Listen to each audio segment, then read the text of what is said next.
नीतीश कुमार के बारे में आप देखें कि अभी आप चुनाव किसी और के साथ लड़ते हैं और जो विरोधी है, जिसके खिलाफ आपको जनता ने मत दिया है, आप उसके साथ मिलकर फिर सरकार बना लेते हैं। तो ये चुनाव जीतने के बाद एक्स के साथ ही रहेंगे, वाई के साथ नहीं जाएंगे, इसका किसी को भरोसा नहीं। आप भी तो जन्मदाता है ना, इंडिया के जन्मदाता तो आप रहे हैं। अगर आपने एक कोएलिशन को जन्म दिया है तो प्राणपण मतलब आपको उसको हर हालत में अंजाम तक ले जाना चाहिए। तो कांग्रेस को आपको फोकल पॉइंट किसी भी कोएलिशन में रखना ही पड़ेगा, ये एक बेसिक बात है। तो जो बीजेपी का एक्सपेंशन है वो पहले आपको खाएगा, पहले रीजनल पार्टीज को खाएगा, फिर वो कांग्रेस को खाएगा। कल की घटना के बाद बीजेपी का ग्राफ काफी ऊपर जाएगा, क्योंकि एक उन्माद पैदा कर दिया है, हिंदू एक अजीब सा उन्माद पैदा हो गया है और उस उन्माद को बीजेपी कैश कराएगी। लिहाजा बीजेपी का बार्गेनिंग पावर अब बेटर हो गया है पहले से। नमस्कार, आप देख रहे हैं लाइव सिटीज। मैं हूं आपके साथ सौरभ राज। बिहार में नीतीश कुमार को लेकर के हमेशा सस्पेंस क्यों बना रहता है? आखिर जब वो महागठबंधन में रहते हैं तो चर्चा हो जाती है कि वो एनडीए में जाना चाहते हैं, जब एनडीए में रहते हैं तो चर्चा जोर शोर से होती है कि वो एनडीए में नाराज़ हैं, वो महागठबंधन में जाना चाहते हैं। मेरे साथ इसके ऊपर बात करने के लिए वरिष्ठ पत्रकार इनके सिंह हैं, इनसे आज जानेंगे। सर, ये बताइए, नीतीश कुमार को लेकर के बिहार में, दिल्ली में, सभी जगह पे सस्पेंस क्यों बना रहता है? ये नीतीश कुमार या किसी भी पॉलिटिशियन के कंडक्ट को लेके एक इमेज बनती है कि अमुक व्यक्ति पब्लिक लाइफ में तो है, लेकिन इसका कंडक्ट कैसा रहा है, इससे उसकी इमेज बनती है। अगर वो संत भाव में रहता है तो एक अलग इमेज बनती है। अगर वो पॉलिटिकल जो चालाकियाँ होती हैं, जो पैरामीटर्स पॉलिटिकल नॉर्म्स होते हैं, उसको वो अक्सर तोड़ता रहता है, तो उस तरह की इमेज बनती है। एक ज़माने में अजीत सिंह की इमेज थी, रामविलास पासवान की रही है। तो इसलिए होता है कि आपके कंडक्ट आपके कैसे हैं और वो पॉलिटिकल इस्टेब्लिश्ड नॉर्म्स, जिसको हम कहते हैं कंटेम्प्रेरी कम्युनिटी स्टैंडर्ड्स, तो उस समय कंटेम्प्रेरी पॉलिटिकल स्टैंडर्ड्स क्या हैं, उसके अनुरूप अगर आपका व्यवहार नहीं है, आचरण नहीं है, तो आपकी एक इमेज बनेगी। नीतीश कुमार, आप सोचिए, एक लीडर या उसकी पार्टी एक पार्टी के साथ चुनाव लड़ती है जी, उसके साथ सरकार बनाती है। सरकार बनाने के कुछ समय बाद कुछ गड़बड़ होता है और फिर वो उस पार्टी के साथ चली जाती है जिसके खिलाफ लड़के वो जनता का मत पाई है। तो इससे बड़ा एक धोखा क्या हो सकता है? पॉलिटिकल जो विश्वास है जनता का जी, अपने किसी पॉलिटिकल लीडर में, अगर उसका वो विश्वास ही आपने तोड़ दिया है, तो लिहाजा नीतीश कुमार के बारे में आप देखें कि अभी आप चुनाव किसी और के साथ लड़ते हैं और जो विरोधी है, जिसके खिलाफ आपको जनता ने मत दिया है, आप उसके साथ मिलकर फिर सरकार बना लेते हैं। तो ये तो हमारे जो एंटी डिफेक्शन लॉ है, ये उसकी कमी है कि अगर आप होलसेल में किसी पार्टी के साथ जाते हैं जन अभिमत के खिलाफ, तो आप वैलिड हैं, लेकिन वही जब आपके पार्टी के कुछ मेंबर जाते हैं तो एंटी डिफेक्शन लॉ लगता है। तो ये एक बहुत बड़ी खराबी है उसकी। तो नीतीश कुमार का, आपका जो मूल सवाल है, नीतीश कुमार का आप कंडक्ट देखिए एक पॉलिटिशियन के रूप में इतने वर्षों में, और तब आपके समझ में आ जाएगा कि इसमें देश में, पूरे देश में ही नीतीश कुमार को लेके कोई ये भरोसा नहीं कर सकता कि अगर ये एक्स के साथ हैं तो ये चुनाव जीतने के बाद एक्स के साथ ही रहेंगे, वाई के साथ नहीं जाएंगे, इसका किसी को भरोसा नहीं है। ये आखिर इस तरीके का वो माहौल बना देते हैं। आपने देखा पिछले दिनों बिहार में भी हलचल तेज हो गई कि नीतीश कुमार अब फिर से एनडीए में आना चाहते हैं, लेकिन उन्होंने राहुल गांधी की यात्रा में जुड़ने के लिए समर्थन दे दिया, यानी कि विराम भी लग गया है अब। नहीं, वो ठीक है, विराम लगा है, मुमकिन है कि वो कंटिन्यू करें, क्यों, लेकिन ये बात जनता को अब भरोसा नहीं रहता है। नीतीश के जैसे अभी है, इसका आखिर क्यों हुआ, लल्लन सिंह प्रकरण जो हुआ जी, इसको लेके अगर आप देखें तो कहीं ना कहीं लगता तो है आज ललन सिंह क्यों बाहर हैं? और जब ये बाहर हैं तो इसका मतलब है कि कुछ ऐसा हुआ था जो अभी पॉलिटिकल परिदृश्य में भले ना आया हो, लेकिन हम ललन सिंह को पहले बीच में काफ़ी, आप जानते हैं, ललन सिंह से फिर दुराव हुआ, काफ़ी गैप रहा, फिर आप ललन सिंह को लेके आए, अब फिर ललन सिंह को बाहर कर रहे हैं। तो आप जब ये करते हैं तो क्या कंडक्ट में ललन सिंह के ही दोष है, आप में नहीं है? आखिर वो वजूहात क्या थे, वो फैक्टर्स क्या थे जिसकी वजह से आपको अपने ही नेता को बाहर करना पड़ा? तो इसमें नीतीश कुमार को लेके किसी को भी, आज वो राहुल गांधी के साथ जा रहे हैं, बहुत अच्छी बात है, क्योंकि इस पूरे इंडिया गठबंधन के एक आर्किटेक्ट के रूप में नीतीश की इमेज थी। और सच पूछिए तो हम जितने भी पॉलिटिकल एनालिस्ट हैं जी, एक बहुत अच्छा लगा कि नीतीश कुमार ये कंसेप्ट दे रहे हैं।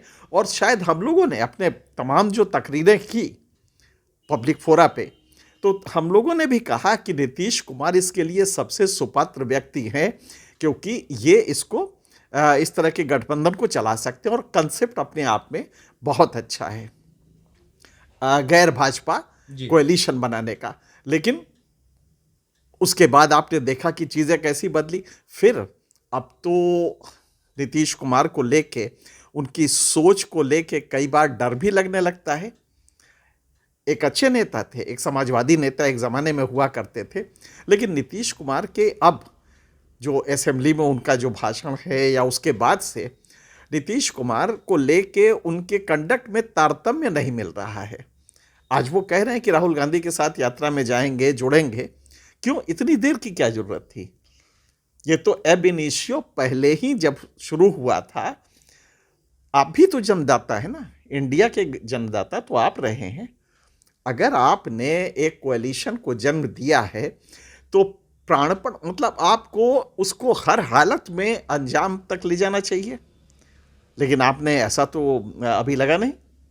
हाल के दौर में कभी आप मीटिंग में आते हैं, कभी नहीं आते, कभी कोई स्टेटमेंट ऐसा आ जाता है या आपके लोग ऐसा स्टेटमेंट दे देते हैं जो कि कोएलिशन की भावना के खिलाफ है। और कोई भी गठबंधन हवा में नहीं बनता, उसकी 3 शर्तें होती हैं। पहला होता है गठबंधन क्यों कर रहे हैं, पहला ये होता है। फिर होता है कॉन्फ्लिक्ट रिजोल्यूशन मैकेनिज्म, कि अगर कोई दुराव या कॉन्फ्लिक्ट आपस में होता है तो उसको ख़त्म करने के लिए क्या कोई मैकेनिज्म बनाया है, दूसरा ये होता है। और तीसरा होता है कि आपका उसके पीछे फिलॉसफी क्या है, जिसको राइजन डायटर कहते हैं, अस्तित्व का कारण क्या है। ये 3 चीज़ें बहुत ज़रूरी होती हैं। पहला तो समझ में आ गया कि आपने भाजपा के खिलाफ, और एक बड़ा वर्ग है जो भाजपा के खिलाफ इस समय सोच रखता है जी, तो अगर आप लाए हैं तो बहुत अच्छी बात है।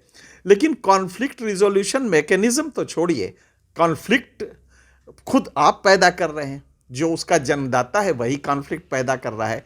तो मुझे लगता है, और फिर एक चीज़ और देखने की होगी कि गठबंधन बना लेने से नहीं होगा, जनता में उस गठबंधन को लेके विश्वास है कि नहीं। तो आप वो विश्वास ही तोड़ रहे हैं। ललन सिंह प्रकरण सिर्फ एक सामान्य सी घटना नहीं है, उससे ये लग रहा है कि कहीं आप फिर तो नहीं पैतरा बदल रहे हैं। और आपसे ये मतलब कि अगर कोई सोच रहा है तो गलत नहीं सोच रहा है, क्योंकि पास्ट कंडक्ट आपका इस तरह का रहा है। तो हमें लगता है नीतीश को लेके अगर वाकई वो सिंसियर हैं गठबंधन को लेके, तो उनको अपनी इमेज को बहुत ही फर्मली साफ करना पड़ेगा कि मैं किसी भी कीमत में, हालांकि वो कह चुके हैं ऐसा, लेकिन फिर भी भरोसा नहीं होता है। तो आपको अपने कंडक्ट से भरोसा दिलाना पड़ेगा। और कंडक्ट के लिए बेस्ट है, कांग्रेस फोकल पॉइंट रहेगी ही रहेगी। आज गिरे दिनों में कांग्रेस को 12 करोड़ वोट मिलते हैं। अगर सारे अपोजिशन को जोड़ दीजिए, सारे जो छोटी पार्टियां हैं इन सब का जोड़ दीजिए, तो शायद कांग्रेस के बराबर नहीं होता है। नीतीश कुमार की पार्टी जोड़ दीजिए, लालू यादव की पार्टी जोड़ दीजिए, समाजवादी पार्टी जोड़ दीजिए, आप जितने भी इस तरह के नॉर्थ इंडिया की रीजनल पार्टीज हैं उन सबका योग जितना होगा उससे ज़्यादा कांग्रेस को मिलते हैं। तो कांग्रेस को आपको फोकल पॉइंट किसी भी कोएलिशन में रखना ही पड़ेगा, ये एक बेसिक बात है। अगर आप नहीं रखेंगे तो जो बीजेपी का एक्सपेंशन है वो पहले आपको खाएगा, पहले रीजनल पार्टीज को खाएगा, फिर वो कांग्रेस को खाएगा, क्योंकि कांग्रेस अभी इससे नीचे नहीं जाएगी। लेकिन रीजनल पार्टीज का जो पोटेंशियल है, और बीजेपी जानती है, शिवसेना के साथ जो कर रही थी बीजेपी, उसको तड़प के अपने सर्वाइवल के लिए बाहर निकलना पड़ा शिवसेना को, और यू टर्न लेना पड़ा, आइडियोलॉजिकल यू टर्न लेना पड़ा।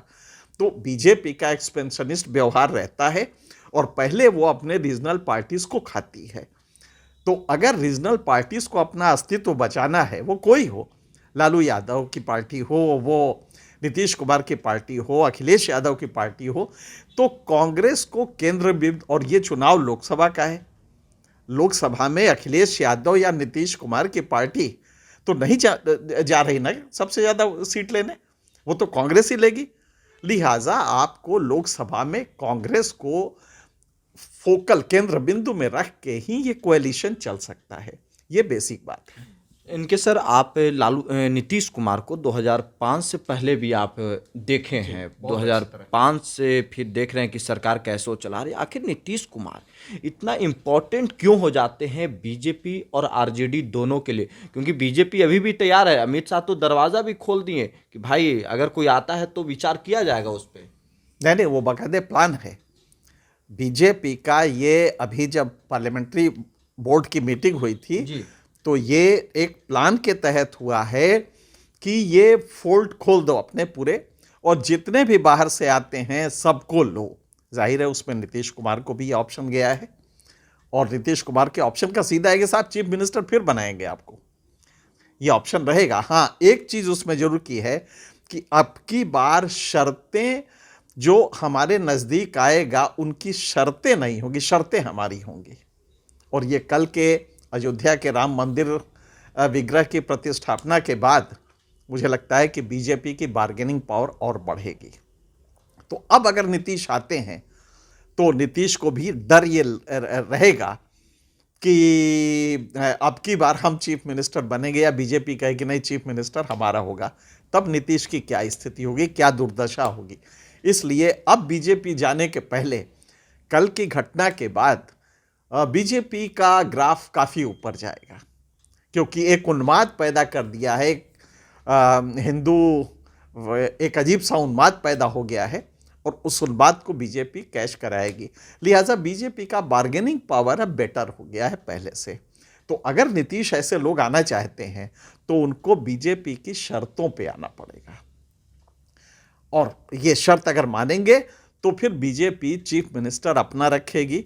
अब वो गलती नहीं करेगी कि नीतीश कुमार को चीफ मिनिस्टर बनना है। बिहार में लालू यादव की वर्तमान में क्या स्थिति है? क्या नीतीश कुमार के सामने लालू यादव मजबूती के साथ हैं, या फिर लालू यादव भी बहुत छोटे हो गए हैं? इसको आप इस तरह समझिए कि नीतीश लालू के अस्तित्व का कारण क्या है बिहार में? क्यों नीतीश लालू मध्य प्रदेश में पैदा नहीं होते, हिमाचल में नहीं होते, गुजरात में नहीं होते? आखिर वजह क्या है? इसको मुझे लगता है बहुत कम एनालिस्ट समझ पाते हैं जी, कि रीजनल फोर्सेस, इस तरह की कास्टिस्ट रीजनल फोर्सेस क्यों बिहार और यूपी में पैदा होती हैं, मध्य प्रदेश में नहीं होती हैं, छत्तीसगढ़ में नहीं होती हैं, गुजरात राजस्थान में नहीं होती है? आखिर वजह क्या है? जी, ये इसके लिए हमें गहराई में जाना पड़ेगा। FPTP system, first pass the post system, जो है हमारे चुनाव पद्धति का, इसकी एक खराबी है। इन राज्यों में देखिएगा जहां बाईपोलर कंटेस्ट है, कांग्रेस और बीजेपी हैं, वहां पे मुस्लिम पॉपुलेशन 10% से कम ही है। होता यह है कि एफपीटीपी सिस्टम में जहां मुस्लिम पॉपुलेशन 15% या इससे ऊपर हुई, वहां पे किसी दूसरी जाति से मिलके वो बीजेपी के खिलाफ सरकार में सत्ता में रहने की बीजेपी मुसलमानों की लालच रहती है। जैसे यूपी है, यूपी में इस समय 19% मुसलमान है। जाहिर है 19% मुसलमान है, तो अगर 8% वोट किसी और जाति के आ जाते हैं तो वो सरकार बनाने की स्थिति में हो जाती है। यही बिहार में है। यादव 14-15%, और मुसलमान 16%। ये दोनों मिला के 31% एक फॉर्मिडेबल कॉम्बिनेशन हो जाता है, लिहाजा लालू का अस्तित्व होता है। नीतीश इसी में खेलते हैं कि कभी लालू के साथ कभी बीजेपी के साथ, क्योंकि चूंकि मुस्लिम पॉपुलेशन सब्सटेंशियल है जी। और कास्टिज्म है, जातिवाद जबरदस्त है, लिहाजा और यादव का परसेंटेज ज्यादा है, तो यादव प्लस मुस्लिम एक फोर्स होके लालू यादव को एक फोर्स होके और विनेबल कॉम्बिनेशन, जी एक सोशल लेवल पे जो ग्रुपिंग होती है वो विनेबल कॉम्बिनेशन बन जाता है।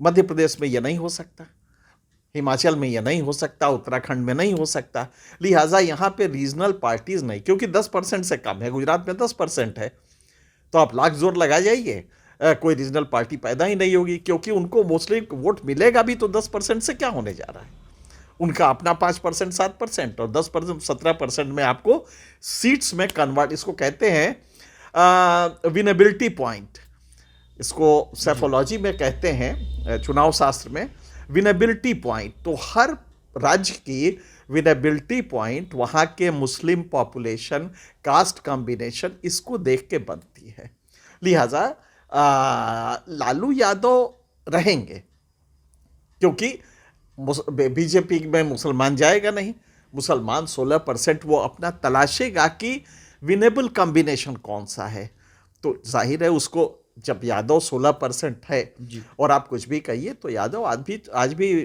लालू यादव के ही साथ रहेगा, जाता है थोड़ा बहुत इधर उधर जाता है, लेकिन उसके जाने का बहुत मतलब, मुसलमान उनको वोट देगा जो कि जीतता है, ताकि वो दरोगा जी से उनको बचाए। और ये जो लंपट एक समाज पैदा हो रहा है, जो दाढ़ी वाले को पकड़ लेता है, उसे राम जय श्री राम बोलवाता है, इसके खिलाफ मुसलमानों में दहशत है, तो वो चाहेगा कि हम उसको वोट दें जो कि सरकार बनाने की स्थिति में हो। इसीलिए लालू यादव या तेजस्वी यादव का अस्तित्व है, क्योंकि 16-14 मिलके 30% होता है, कोई नीतीश कभी जुड़ गया, कभी कोई और जुड़ गया, तो ये विनेबल कॉम्बिनेशन बन सकता है, इसलिए यादव का उसमें मुसलमानों का वोट जाता है। यही कमोबेश हालत यूपी में है, मायावती बार्गेनिंग पोजीशन में हुआ करती थी, अब तो खैर दलित वोट भी उनके हाथ से जा रहे हैं, क्योंकि जो पॉलिटिकल वो चाहिए, मायावती वो एक जो काशीराम में था जी, काशीराम से हमारा बहुत इंटरेक्शन होता था, उनमें वो एक्यूमेन था, वो कौशल था, मायावती में वो कौशल भी नहीं है, और वो एक किनारे आइसोलेटेड उसमें रह रही हैं, तो लिहाजा मायावती का दलित सपोर्ट भी कम हो रहा है। यूपी में मायावती शायद और भी कारण है जिसकी वजह से वो न तो अखिलेश के साथ है, न कांग्रेस के साथ है, न किसी अपोजिशन, और कई बार लगता है कि बीजेपी को डायरेक्टली इनडायरेक्टली सपोर्ट करना उनकी मजबूरी है। तो यही स्थितियां बिहार में हैं कि लालू यादव का वर्चस्व रहेगा जी। लेकिन यही है कि अगर मुस्लिम किसी ऐसे फोर्स को देखता है जो कि बीजेपी को हरा सकता है तो फौरन वो चला जाएगा। हालांकि पिछले इलेक्शन में ये हुआ कि गैर लालू पार्टियों को भी या उसको इंडिविजुअल्स को भी वोट मुसलमानों ने दिए। शायद उनको टैक्टिकल एहसास हुआ कि ये गलत था तो अब की बार वो गलती नहीं होगी। लेकिन लालू यादव का अपना वर्चस्व है, उसके वजूहात बिल्कुल दूसरे हैं जो कि गुजरात में आपको नहीं मिलेंगे, अन्य राज्यों में जहां मुस्लिम पॉपुलेशन कम है वहां नहीं मिलेंगे। एक छोटा सा सवाल और है सर कि नीतीश कुमार का जो वोट है वो बिहार के लिए अभी भी महत्वपूर्ण है? नहीं, देखिए नीतीश के कास्ट का वोट तो बहुत ही कम है, लिहाजा अच्छा नीतीश को हम कास्ट के फ्रेम में डाल के सिर्फ देखना चाहें, नीतीश भी देखना चाहें तो वो गलत होगा। नीतीश का ओवर आर्किंग इन्फ्लुएंस है, लेकिन नीतीश को जो वोट मिलेंगे वो सिर्फ कास्ट के नहीं मिलते, कुछ और भी मिलते हैं। भाई अगर 15-16% भी वोट होते हैं इंडिपेंडेंटली, अगर 15-16%, तो वो कास्ट के नहीं हैं, वो अन्य एक्रीशन ऑफ एडिशनल वोट्स कहलाता है ये। अन्य वोट भी जब जुड़ जाते हैं तो नीतीश को वो वोट्स मिलते हैं छुट पर, क्योंकि एक बड़ा वर्ग है जो बैकवर्ड में है, और बैकवर्ड का एक बड़ा चंक है जो आपने देखा अभी सर्वे में आया, तो उसमें से काफ़ी कुछ हैं जो वोट नीतीश को मिलते हैं, लेकिन वो नीतीश के शाश्वत वोट नहीं है।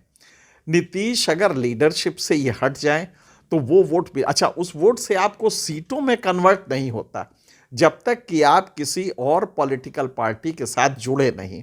एफपीटीपी सिस्टम की यही खराबी है कि अगर आपके पास 15% भी वोट हैं तो आप किसी पॉलिटिकल पार्टी से तो बार्गेन करके उसके साथ समझौता करके सीटें निकाल सकते हैं।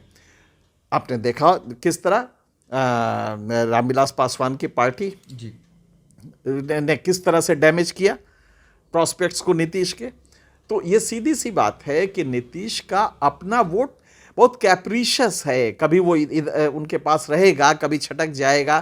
तो इसलिए ब्रिंकमैनशिप की ज़रूरत है। नीतीश को ये शाश्वत वोट इतने नहीं मिलेंगे, शायद उनके जात के भी ना मिले, क्योंकि नीतीश कुमार का वोट है 15% वोट, लेकिन वो तब है जब नीतीश सत्ता में है और किसी के साथ कंबाइन करते हैं। बगैर कंबाइन किए आइसोलेशन में अगर नीतीश चाहें तो उनको सर्वाइवल मुश्किल पड़ेगा। चलिए, मेरे साथ बात करने के लिए शुक्रिया सर, थैंक यू।